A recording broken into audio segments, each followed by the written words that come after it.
So, disappointment for India as far as the Intercontinental Cup is concerned. You were waiting for an upset of sorts as an Indian fan, but that wasn't quite the case. And disappointing that India have finished as the team plays right at the bottom of the table. Three teams: Mauritius, Syria, India. India finishing right at the bottom, and well, you would say deserved winners as far as the Intercontinental Cup is concerned happen to be Syria as far as the 2024 edition is concerned. Let me talk you through what this means for the Indian team. What is it that we saw from India in this new era of Manolo Marquez, the new Indian football team coach?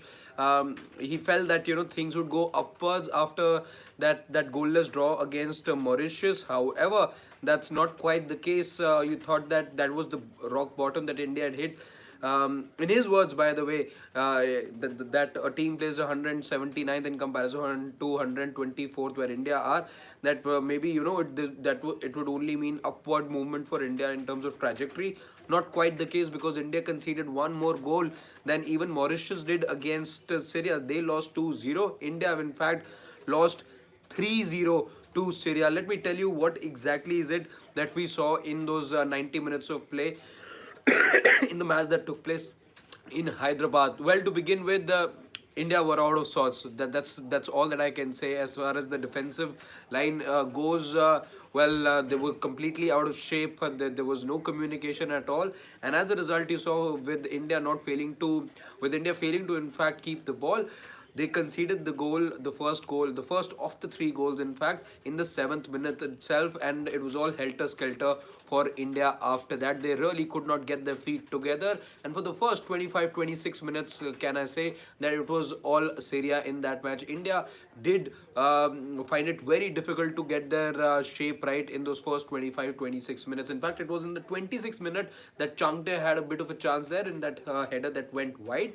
Apart from that, it was all Syria in the first half. Things progressively got better in the first half. There was a chance right towards the stroke of half time as well, but it wasn't converted. In fact, you had to wait up till the 30th minute mark for India to complete a cross in the match as well, in an attacking position. So that's how woeful India were in the first half. However, India made a bright start in the second half of the match, and as a result, you could see some attacks being formed as well. You could see India win a free kick here and there as well, but none of that resulted in a goal for India. In fact, things worsened, because just when you thought the Indian team were getting into their act and were growing in confidence, an error from Gurpreet resulted in India conceding a second goal. He could have made himself big, but the ball slipped under him, and a weak shot resulting in the second goal for Syria. The third goal came right towards the end, when it was too late for India to